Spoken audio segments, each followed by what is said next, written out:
Hi there, Ross. It's been about a year, and we have you back here on my Substack channel. So glad to have you back. And this time you're here to talk about your new novel, Colossus. So tell me what it's about.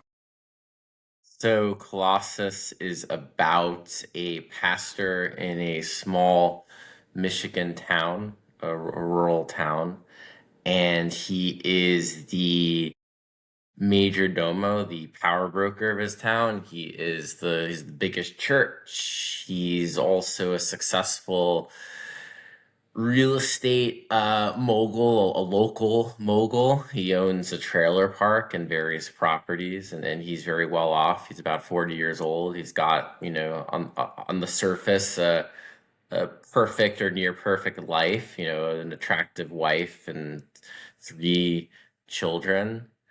And he is, enjoying his time in the sun and his ability to wield power.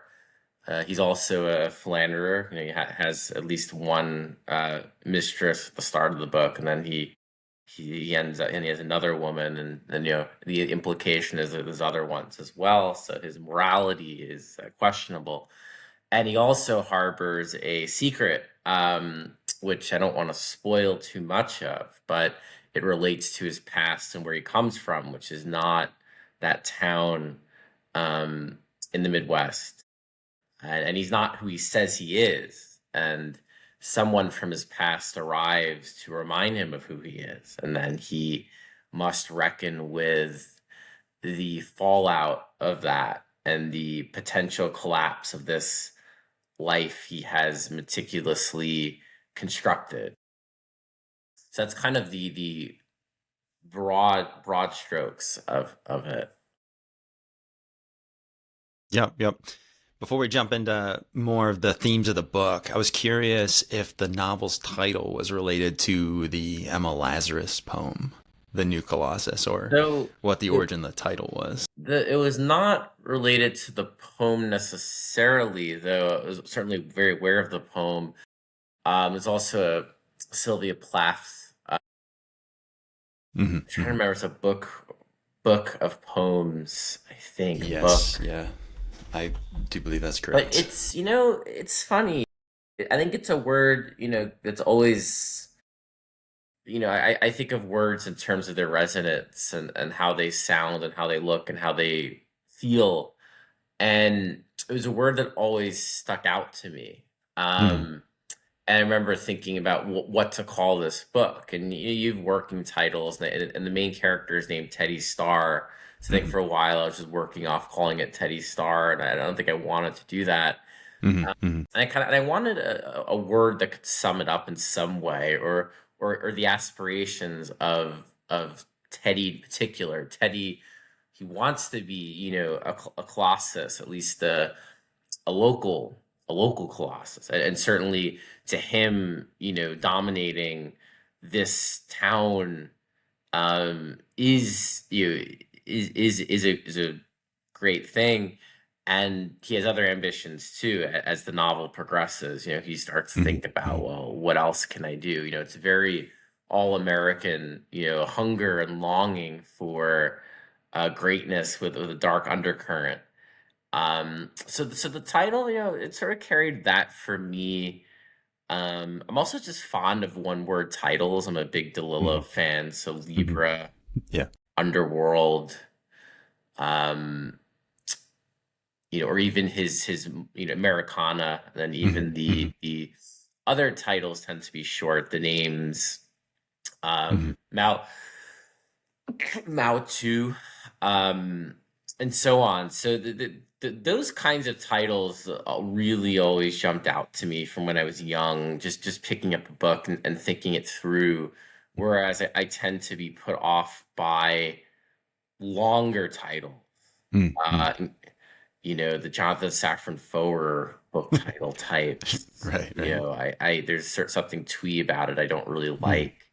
mhm, So yes, I do think about titles. I was fortunate to have named most of my books. I have decided for the titles on. I mean, something mhm. that Yeah. You probably know, but listeners may or may not know, is authors don't always decide what their books are called, and often um, what determines the title will just depend on how willing the publisher is to listen to the author. So Right. I've been lucky with Colossus. I was lucky with Last Century. Those are my titles. I wanted them to be called that. I put a lot of thought into it, and the publishers agreed. I was less unlucky with another novel of mine, which is not as well known, which I am proud of, which came out in 2022, called The Night Burns Bright, and that was not my title idea. In essence, I was given many different titles to choose from. I didn't really like any of the options, and I backed into that one because it felt better than the alternatives I was being given. Right. That was Right. one instance where I did not like the title all that much. But Right. you live with it. It's not your decision. Yeah. The other thing it reminded me of was the line from Julius Caesar, which comes in Act 1, Scene 2. The why man he doth bestride the narrow world like a colossus. That Yeah. one. So yeah, well, I mean, it definitely hits you hard. So that's good to have a title like that. It leaves an impression. So another big thing I noticed compared to your last novel, Glass Century, which we talked about previously, was you've moved from New York to the Midwest. Like you mentioned before, we're in the kind of northern rural area of Michigan. And what was the motivation behind moving to the Midwest for you? Yeah, so I've spent a lot of time in the Midwest. I'm very fond of it. So my ex and someone I'm very close to, she's from there. Mm-hmm. So I've spent a lot of time visiting and enjoying it. So in any kind of I don't want people to read this book and go, oh, he doesn't like it there. Actually, quite do. I quite like rural climes and even small towns. I'm a city kid. But yeah, but I've been, I've always, growing up in New York City, I think I've always been fascinated by the dynamics of smaller towns because, you can see certain small town dynamics in cities, like my neighborhood, for example, which is somewhat closely knit, and does have its characters and have its, power brokers and its people who are influential and accrue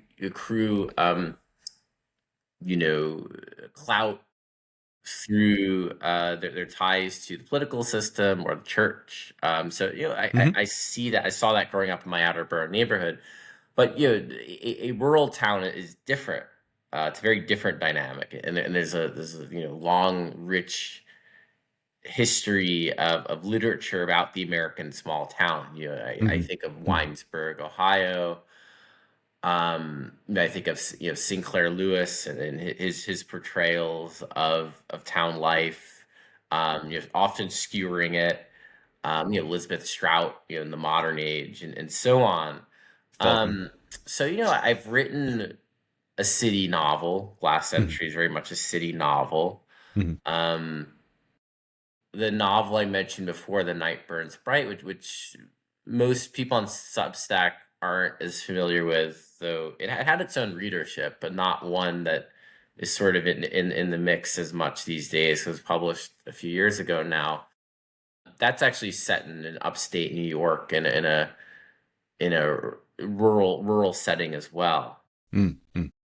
So for this, I've been to Michigan a lot, so I know it well.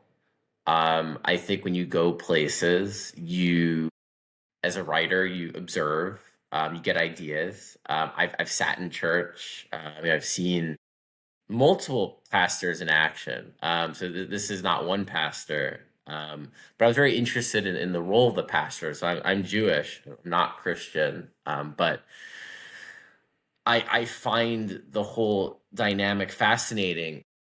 The ability of a religious leader to wield a great deal of influence over people, and also how much they are involved in secular affairs. And this can vary church to church and town to town.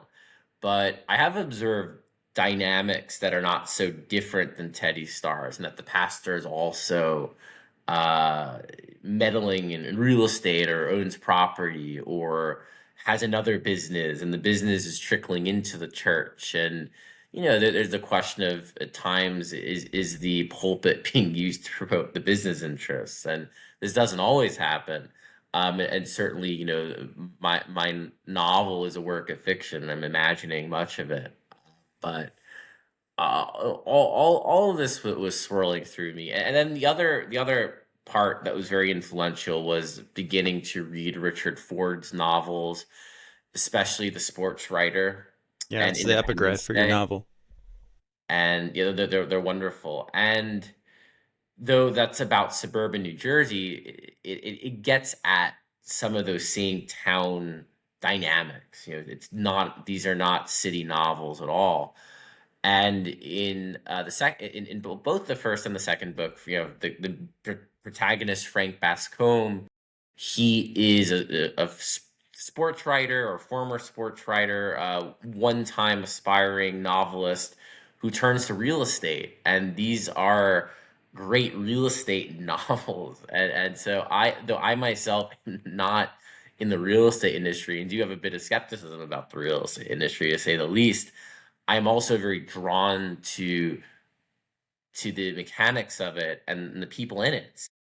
Some of my favorite scenes in Independence Day, are the ones I was most amused by, certainly, is Frank Bascombe, the realtor, taking this family from property to property, and they won't buy. They're his white whale. He's trying to get them into a house, and he can't quite get them there. But that was influential too. So in terms of thinking about Teddy Starr, who's a Hmm. property owner, in the novel, he has a trailer park, which he thinks is maintained very well, and is maybe not maintained so well. That also was coming through. Yeah, yeah. It's very interesting, the commentary on, the nodes of social capital in a particular small town American community.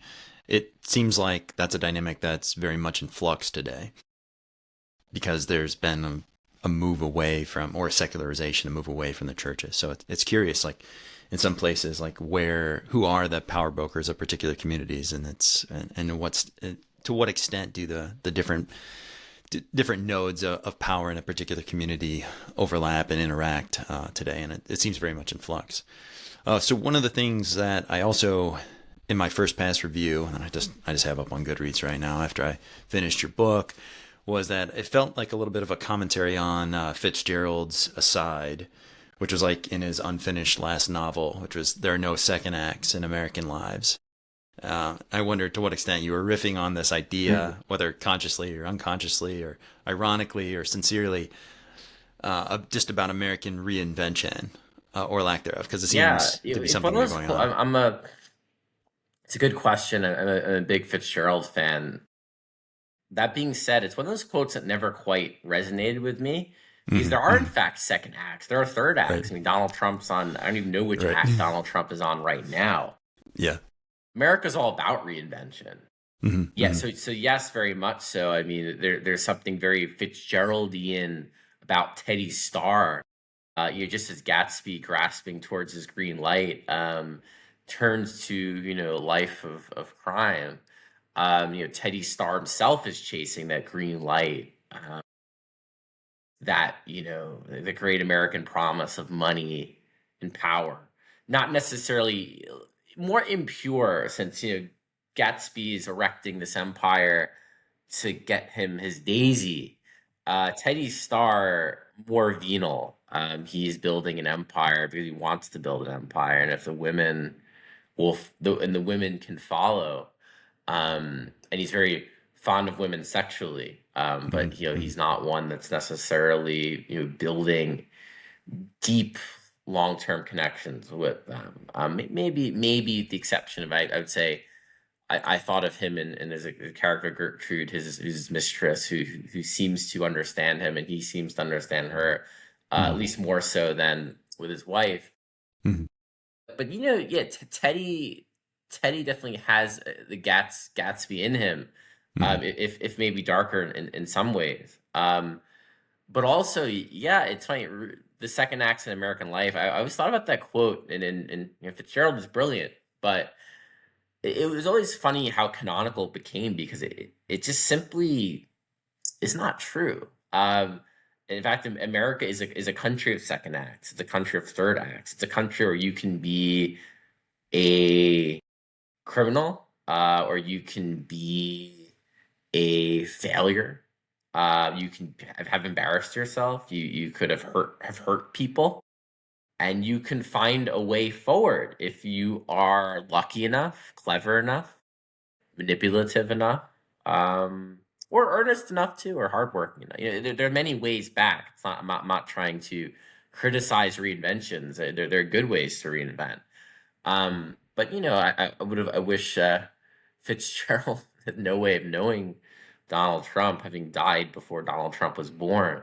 But that man is on many acts, and there, beyond him, there are many examples of people who throughout history, on a grander scale, on a smaller scale too, go somewhere new and reinvent.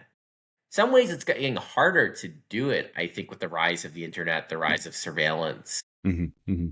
It's harder to just head to a new town, invent a new name, create a new Yep. identity for yourself. Used to be, I'd say, more feasible. Yeah. Yeah. But I see what Teddy has done. Spoiler: Teddy Starr is not his real name. I won't dig too deep into it. Um, but he's fundamentally very American. It's something in some ways, all American, but there's many types of Yeah. all. Yeah. I thought the novel in general was very preoccupied with the concept of American identity. It's very forward in terms of religious and political identity. I think you kind of bounce back and forth between sometimes an anthropological approach or just descriptive approach, and then maybe sometimes a little bit of a satirical approach. Hmm. Because I think we see a lot of portrayals of Red America and a little bit of how there's some struggles with social capital. There's a little bit lower social capital and how that manifests in some of these rural places. And then some of the people who perhaps maybe like Teddy Starr himself, who are kind of exploiters of that reality on the ground. Or, are they exploiters or not? I think that's a bit of an open question. I'm not sure necessarily how you see that. Yeah, to an extent, he's definitely an exploiter. I hope I didn't want to make my portrayal of the townspeople as I did not want them to be seen as these kind of rubes or these people who deserve it. If anything, um, I hope from reading the book, you see Teddy in action, and the people themselves. Some are very taken with him, and then some challenge him too. Um, or when he's going door to door at his trailer park, Teddy is not the one who's seen necessarily in the positive light at all, and it's the trailer park denizens who are, skeptical of him, and rightfully Mm-hmm. so. So I do think in these towns, in cities too, but certainly in towns where people know each other, and it can be in some ways easier to get known in this very hyper local way and to wield authority because your family knows this family, or you're very tied into these various institutions that are tight knit. It can be in some ways easier to exploit. People know Teddy, they like Teddy's the pastor, so of course if Teddy wants to sell them a house, they'll let him, or Teddy will be their broker. Yeah, and so Teddy's got his fingers in all these different pots. And if you are in a town where you're personally known, yeah, there are ways to take advantage of people. Where in the city people get scammed all the time, but um, it's not like one individual can say, "Well, I'm known to these people," but literally two doors down, they have no idea who you are. There's that anonymity to a city where you can feel like a big shot, or even a neighborhood. Like I'm the king of the neighborhood. I sit on I'm the chair of the community board, or I'm even the city councilman or something. But in a city like New York, a lot of people just won't know who you are, or they won't care, and it can be very transient. So people are coming in, they're coming out. So to a new resident, what does it mean that another one has been here 40 years? What do these civic groups actually mean? And Hmm. there are ways you can lament all of that. At the same time, it does diminish the power of those local power brokers, of which Teddy is one. So in a town, you are able to wield authority in a certain way, and I think in a city it's harder. Hmm. Hmm. Yeah, there's was especially with the rise of technology, you see, in some respects, it seems like the returns to being a important local power broker are in decline in some respects because you don't have local news that is putting your name out there. You're competing against a national news environment or a state news environment, et cetera, on people's phones. People spend more time in their house. There's less third spaces, et cetera. It becomes harder to be a local imminent person and then Mhm. also to leverage being a local imminent person potentially today. I don't know. I mean, it's not like Yeah, I'm doing the yeah, sociology today, but I think that to an extent that's true, but you still find in smaller towns, smaller cities. Yes, even with the collapse of those networks, it's true you can't quite dominate the way the old machine bosses did in cities, for example. Those networks, those local networks have atrophied. But I still think there's opportunity, yeah, and yeah. the church offers one certainly, or the synagogue. It's not just a Hmm. Christian phenomenon, but we Right. are a nation with majority Christian. I am, as a Jew, thinking often about Christianity, particularly the style of Christianity, Protestant Christianity.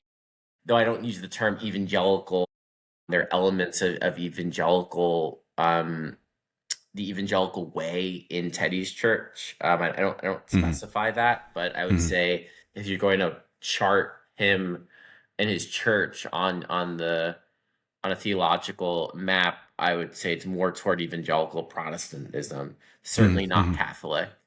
Right, right. I grew up in a Catholic neighborhood around Catholics. Hmm.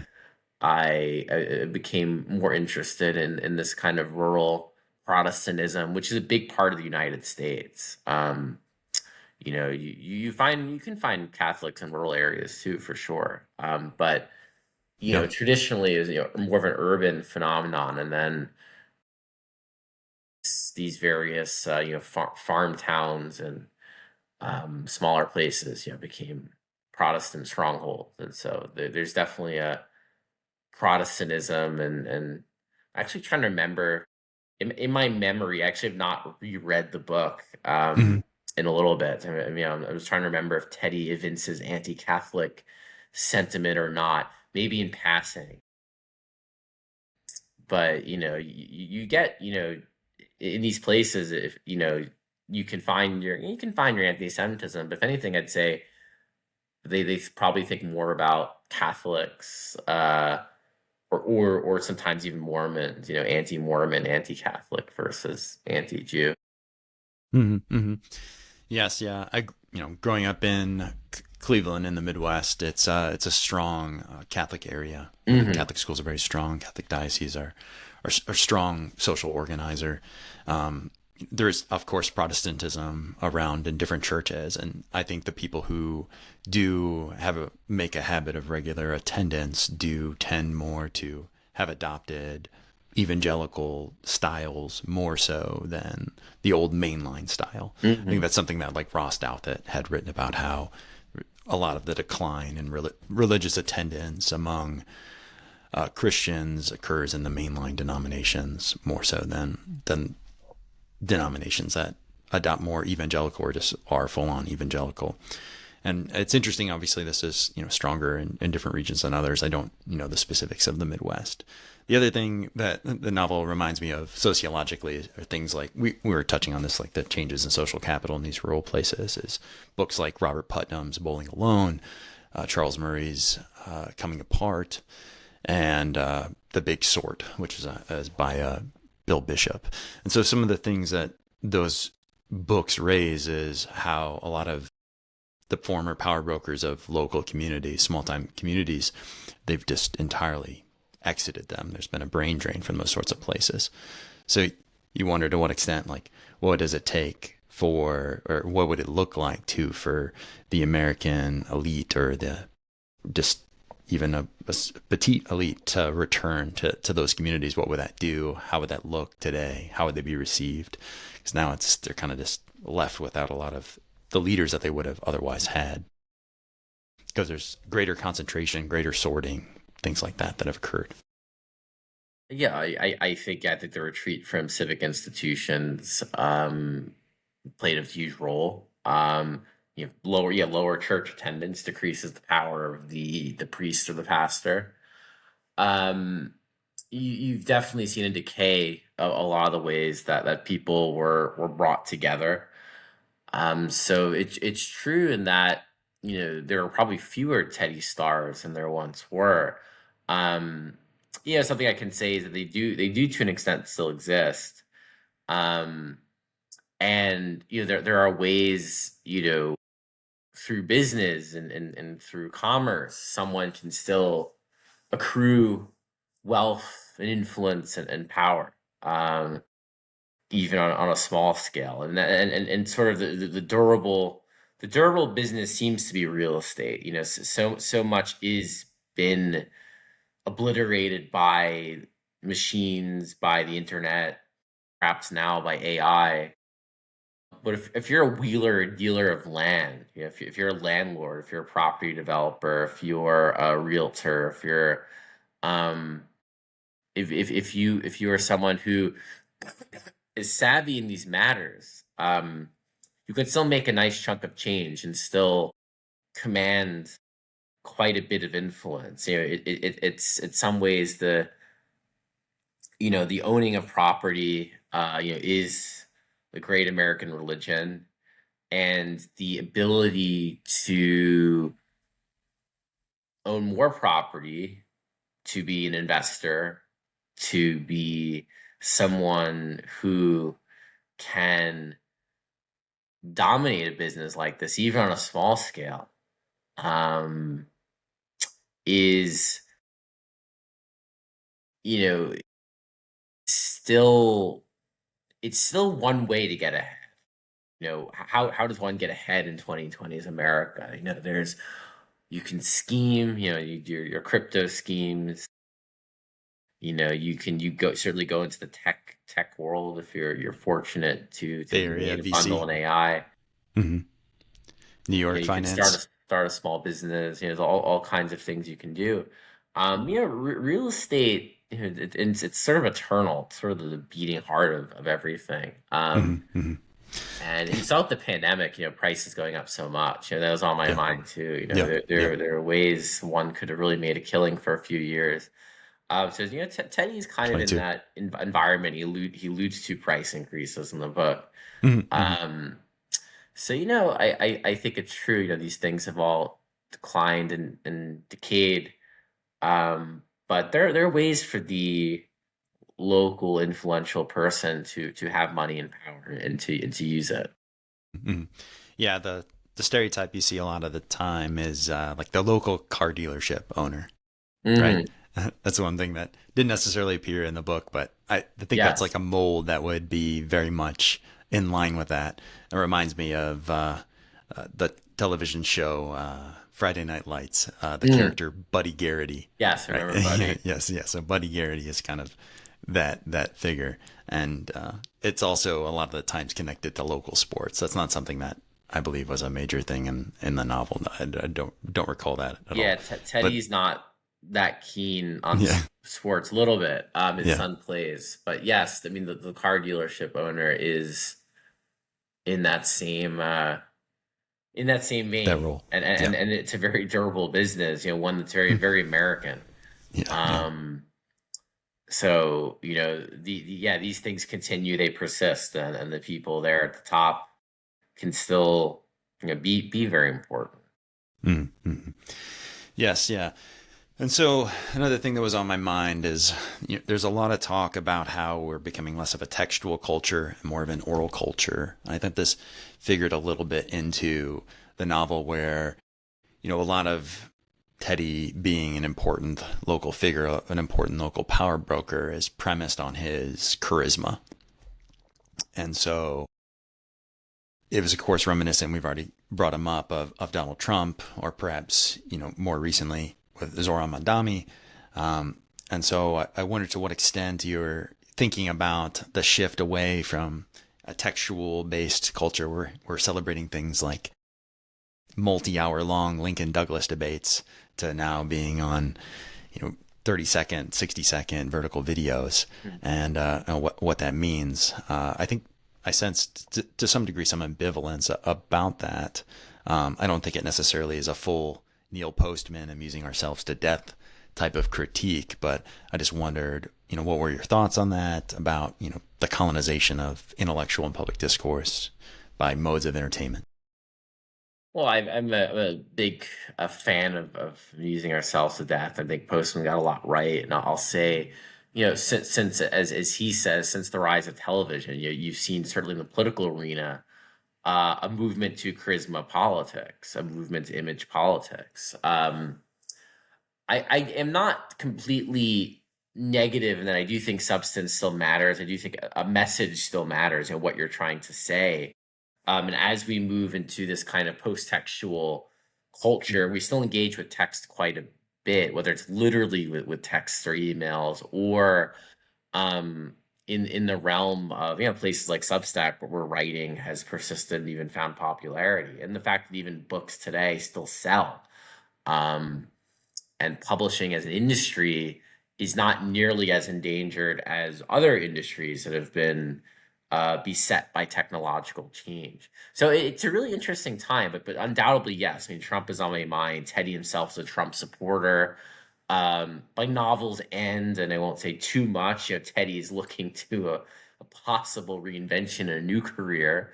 And you could kind of guess where a charismatic man of God might go if he wants a little more temporal power. Yes, I mean the ability to charm and manipulate.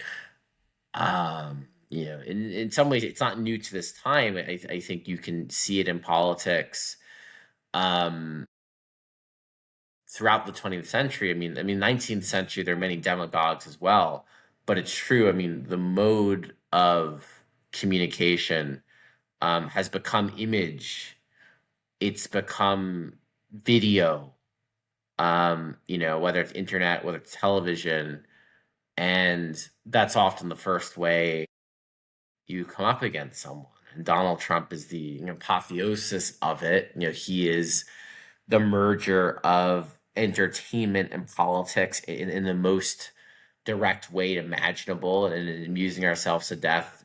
Reagan is on Postman's minds. The book is published in 1985, and of course, Reagan was a movie actor, and that I think Postman would have reacted to Trump after the horror.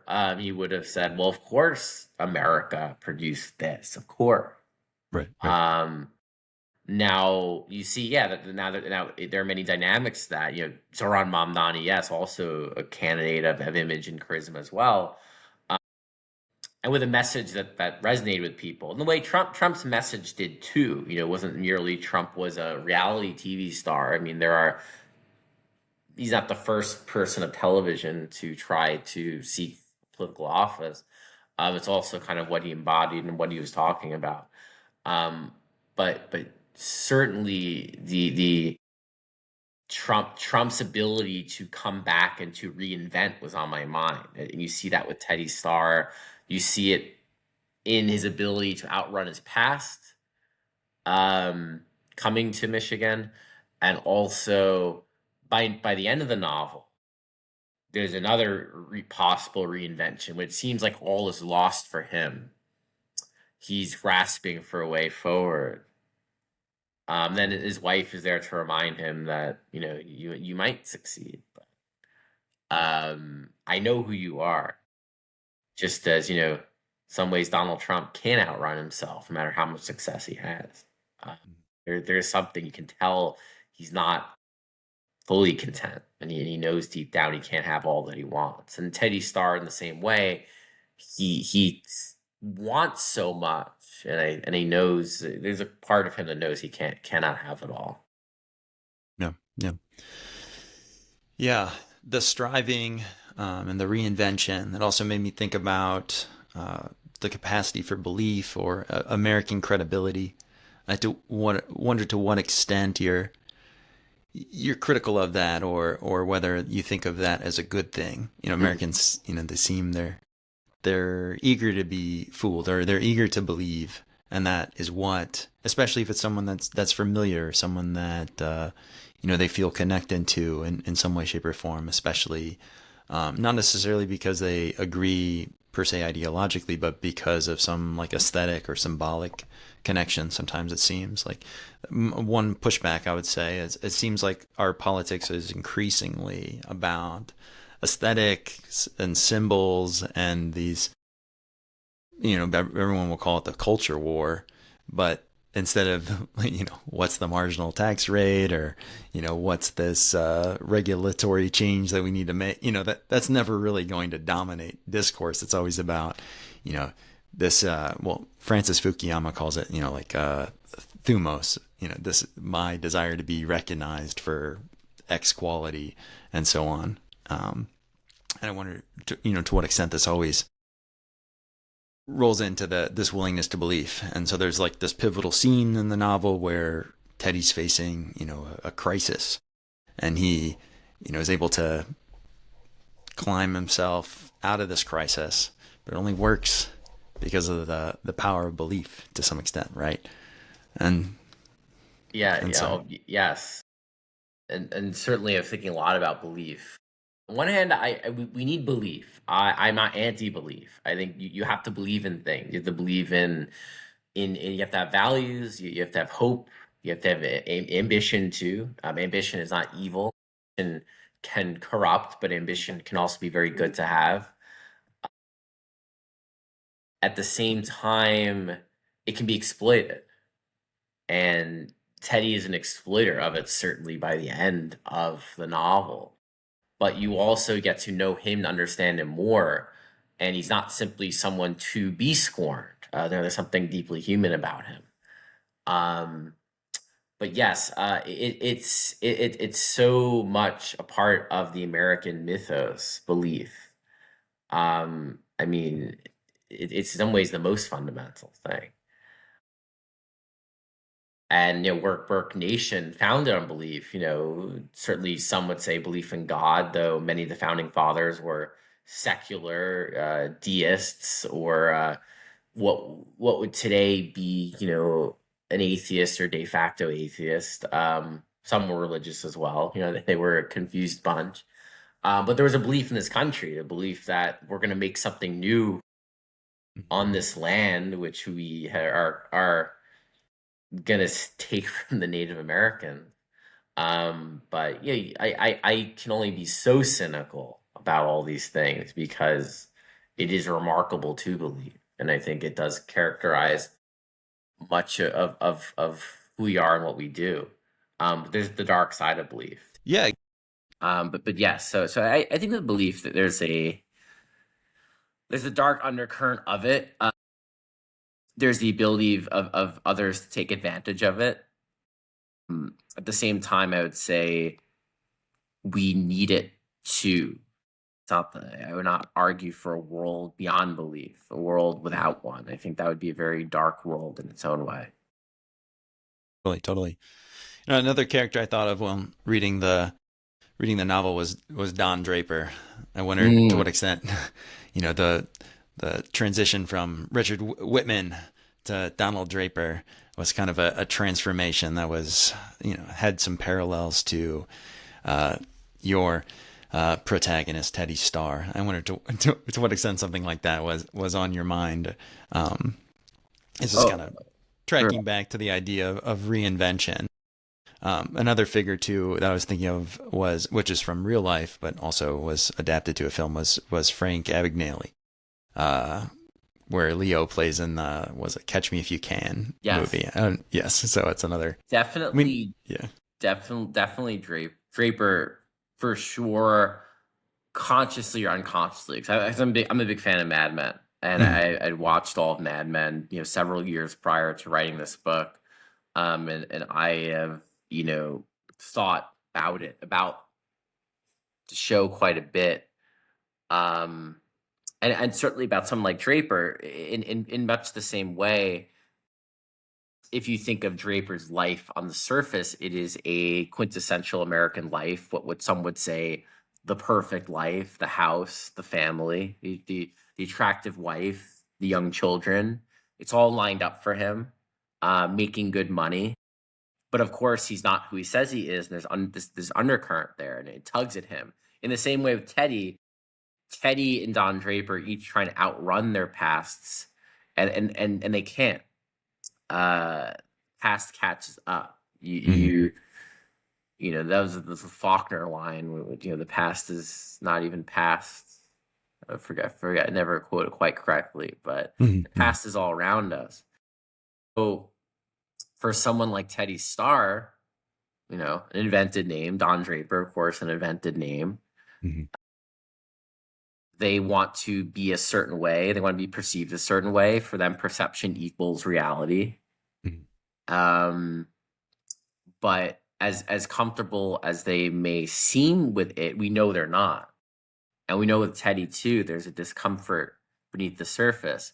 The great opening episode to Mad Men was influential with me because if you recall, Don is seen with a woman in the opening episode, and you don't know quite who she is. In fact, you are led to believe, based on how the episode is framed, that the woman he's with in the city, he's visiting a woman in her apartment, is his girlfriend or his wife.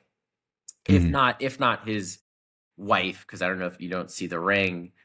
Certainly, the girl he's going steady with. They're very Mhm. loving and Mhm. playful in bed. And then when the episode closes, he's going home to Westchester to his family. And then you understand the woman in the city is the woman in the city. And then he's going back to live his other life with his wife, Betty. And in Colossus, Teddy Starr is visiting his mistress Gertrude. And the way I write it, I wanted to leave some ambiguity as to what is exactly happening here. Who is this woman? In the same way, Matthew Weiner in Mad Men creates this initial, really compelling scene where the viewer is wondering what is the nature of this relationship. And it also makes it, in one hand, you condemn it in all those classic ways, it's immoral. On the other ways, it makes it very human because you see whether it's Don with the woman in the city. I recall she's an artist. Um, Teddy and his banter with Gertrude, his mistress. You see, it's about the sex. Certainly, the sex is there, but also, um, there are these human bonds being formed. Yeah. So I found that very interesting. And yes, I think Teddy in many ways is a Don Draper-esque figure in terms of the success he has and the fact that he is good looking, debonair, and he's built this very attractive life for himself. of a similar age. Teddy's around 40. I think Draper, when the show opens, is Mid middle 30s. late 30s, and Yeah. then is in his 40s. So they're at that point in their lives where they've gotten much of what they've wanted, or they think they have.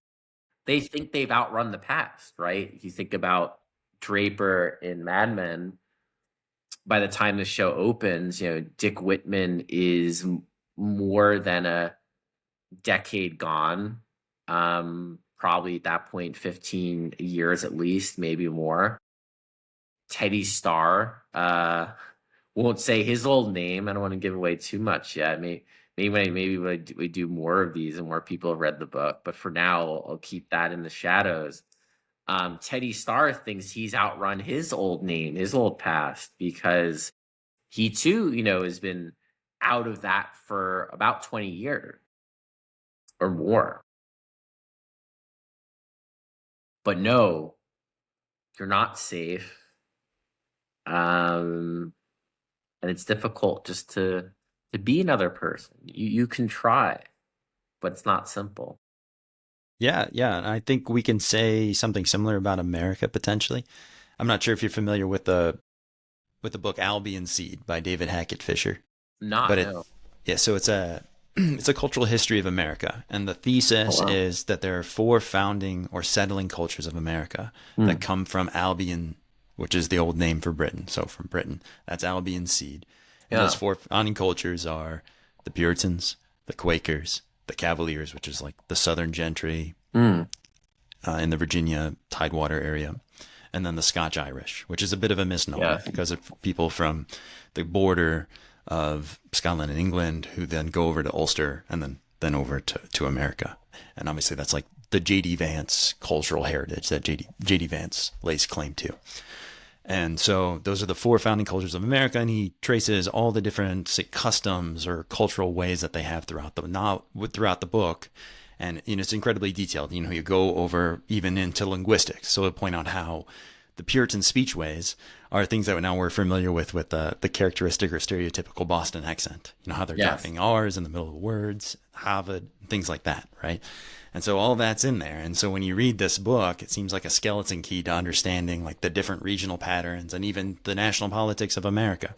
There's a famous, online internet famous review of the book on Slate Star Codex, the now Yeah. on Substack is Astral Codex blog, and people look at it as like, is this the skeleton key to the red and blue coalitions of today? Because people see like the Puritan, Quaker, so the Northern coalition, and then the Scotch Irish and Cavalier coalition Yes. as the Red coalition or the Southern coalition. And this explains politics in America all the way through from the founding to today. People still say that, for example, and even like at the presidential level at the end of the book, Fisher is walking through like each president. Here's each president that has like this heritage and so on. And it's only kind of when the book was published, and now today we're kind of that it's harder and harder. There's the amount of like English ancestry, for example, to specifically trace it back to those specific lines. Although it transfers over to other people, to the immigrants who come. Of course, they bring some stuff too, but they say the settling effects are stronger than the later effects. You end up seeing this imprint over and over again. I just wonder to what extent, can America outrun its past either? Obviously, there's a lot of change, a lot of people have aspirations and so on, but to what extent are these deep roots always going to be there and will always shape what America is? And it's really really good lot to think over there. I would say we're a country that is both always reinventing itself and always going to be the subject of change.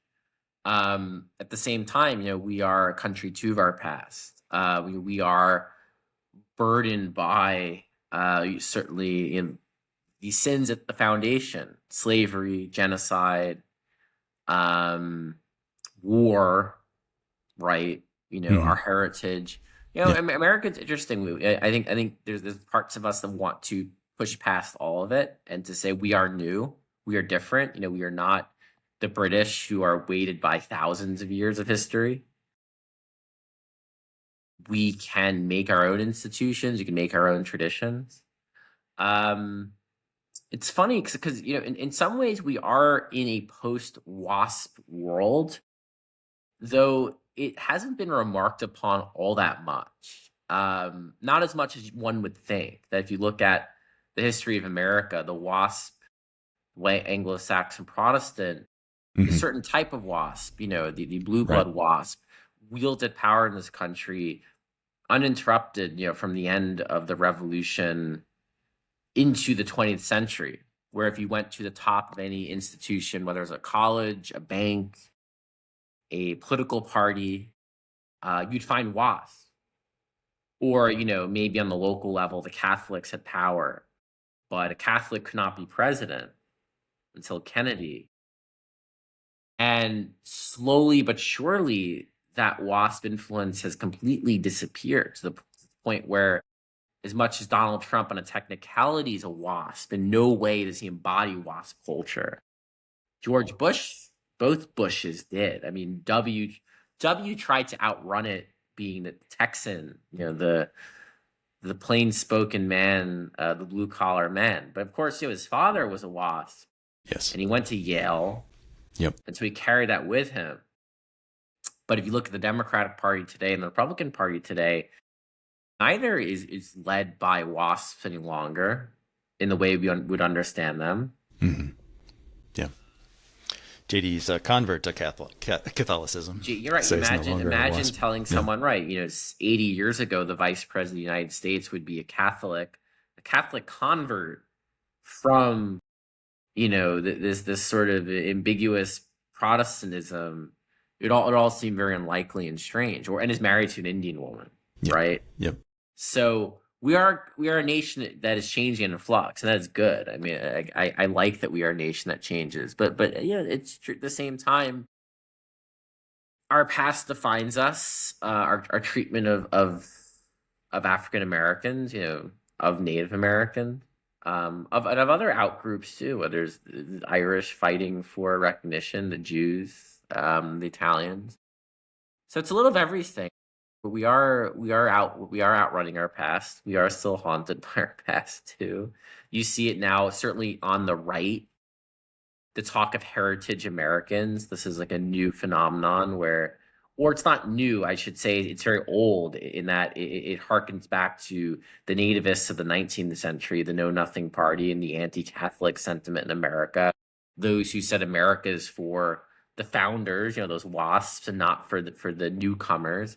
It's the irony of the heritage American, where a Scotch Irish or a Catholic person, which I'm sure many of these heritage American types are, and they say, well, America is not for the Mexicans and not for the Latinos and not for the Somalians. It's for heritage, real heritage Americans. Then go watch Gangs of New York and tell Bill the Butcher that this descendant of an Irish immigrant who, on a technicality fought in the Civil War, maybe didn't want to and did.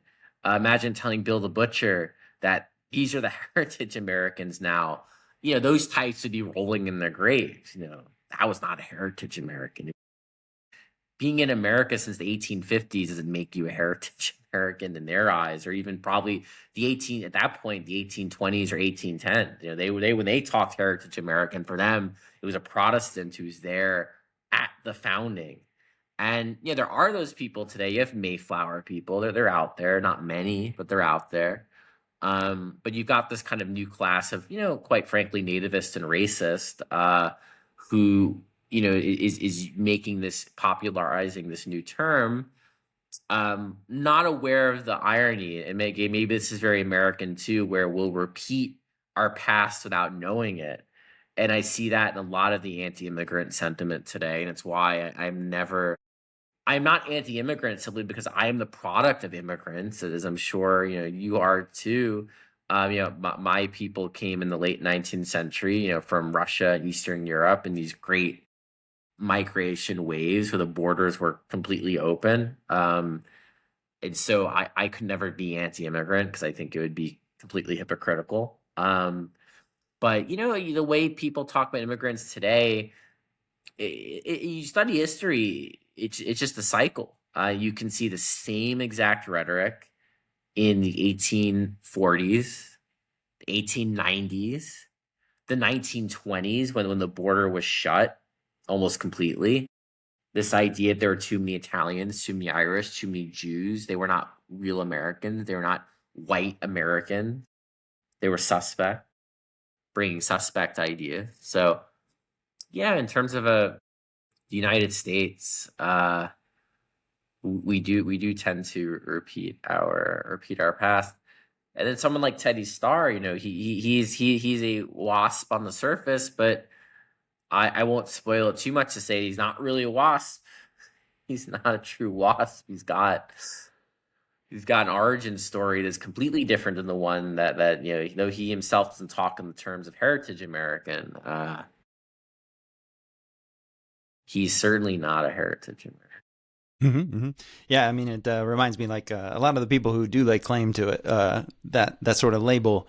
I'm sure you're familiar with like someone like Nick Fuentes, for example, Yes, or figures like Myron Gaines or yes, Sneeko or yes, the Tate brothers and things like that. I mean, although they aren't necessarily the ones who exactly lay claim to that label, but I think Fuentes maybe or Groypers in general may yeah, more so identify with that label, which is funny, but they're I think they're also aware that they're not those things. It's almost just like no, a nostalgia for an idea that doesn't exist and in some ways can't exist anymore. You can't like rerun the past. You can't change. We can't no, make the and immigrants disappear somehow. But now I think they have like a kind of a strange vision in some respects. For like a new ethnogenesis. I don't know if you've heard the term like castizo futurism and stuff like this. There's a lot of like yes, silliness, but I don't know. Like it is America's obviously we have reinvented ourselves in some ways as well, but we also bear our past with us, and it's interesting to see that dynamic continue, and how long will our the deep roots of the founding continue to have a strong hold. I think they do have a strong hold, and whether it's in the religious culture, whether it's white identity, or whether it's the legacy of slavery, whatever it may be, we can't just always discard it. I think to some extent it'll always shape us, and we'll have like new flavors come in. I think, but the problem is that it's reconciling those things. Like what will be the compromise, or what will be the synthesis that is reached among these different competing groups. Like there has to be something that's forged. Just like with these, it's not like those original founding cultures in America all agreed with each other. I mean, there were slaves at the time, and there was the on the borders, there was like French settlers, and there was also the Spanish. Even further is more in the Southwest and Mexico and so on. But they're still creating a dynamic, and the founding, the Constitution, the Bill of Rights. That was the second attempt too. There was the Confederacy, the Confederation before that, and these are compromises that had to be struck. And so I think in some respects, because we are in the post WASP, the post Cold War, all these things have, even the post World War II order, they're kind of in decline. But America still has a future, and the question will be like, what does that compromise look like? Does it look does it look like things like Donald Trump or Zora Madami, or what does it end up looking like exactly? And how can we do this when so much of our actual serious discourse is entertainment and is not real, and is obsessed with things that are more superficial than, say, really deep things that actually tie us together to each other. I don't know. yeah. The future will be certainly contested. I think one strength of America is the elasticity, the fact that the founders were very wise to not establish a national religion.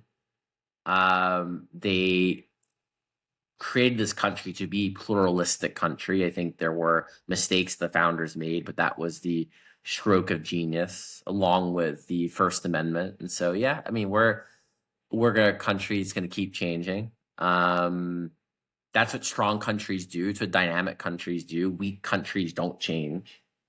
Um, and we'll see what that looks like. I do think America has a future, and I think despite I think the left and the right each have these declinist attitudes. You see it in both parties or both factions. The left will say, well, Donald Trump has destroyed America. There's no republic. There's no going back. The right will say the immigrants have ruined it. The barbarians are here. There's no future. I reject that talk. I fundamentally do. I think there is a future, and I think it's very easy in the present to feel that way, to feel you are living at this pivot point and that all will fall apart from here. You know what? I mean, I'm sad to say I won't be around to cash on this bet, but I think there's going to be United States of America in 100 years from now. I think it'll be here in 500 years from now. I think you look at histories of empire, histories of countries. They Mhm. they last longer than you think. I'm not saying it's going to Yeah. last in 10,000 years, but we're going to be here longer than people think. The United States will outlast all of us. Put it that way. Everyone Yes. alive Yeah. today will perish. If they're perishing in these borders, will die in the United States of America as it exists. And I think that's a strangely controversial take. It Yeah. shouldn't For some. be, to Yeah. say that, yeah, I think in 2075 the United States of America will exist today as 50 states. Maybe we've added a 51st state. Who knows? Maybe. But Yeah. roughly speaking, we will be a country. We survived a brutal civil war, and absolutely catastrophic civil war. And in some ways, we have never faced a crisis remotely like that since. Though people like to say, well, today has echoes of that. I think there are some echoes of pre-Civil War times in America now, but with the caveat that but is much worse than that. I do not see armed conflict, North versus South, West versus East. Yeah, I don't see it. I see problems for this country. I'm not sugarcoating. I see a lot of challenges ahead, but I think fundamentally we're going to exist, and we're probably going to be, carrying on, flawed, but there. Yeah. Um, that's my rough view. Yeah. Yeah. No, I think I'm optimistic about America too. I have I try to resist narratives of decline, but they're quite seductive. I think there's just a tendency in people They who are are drawn to they're history. very very seductive. Yeah. So I mean, that's a good note to end on optimism. Where can people find your new novel and find your writing? Because you're up to lots of So, different so, things. so my novel's out April 28th. So you can pre-order it wherever books are sold right now. So if you go on, Barnes and Noble, you go on, Bookshop, you go on Amazon, wherever you go to your local bookstore, you can order it. Um, if you're listening to this after April 28th, it'll be have to see which bookstores it'll be in. Certainly it'll be in some. I know I'm doing a book launch on May 11th in New York City at PNT Knitwear, so definitely be copies for sale. We're also gonna have a little party before then on April 28th. I'll be announcing that, so you can find it there. But I'd say for now, go get it online wherever books are sold and go enjoy. Excellent. Well, thanks for joining me, Ross. Yeah, thank you for having me.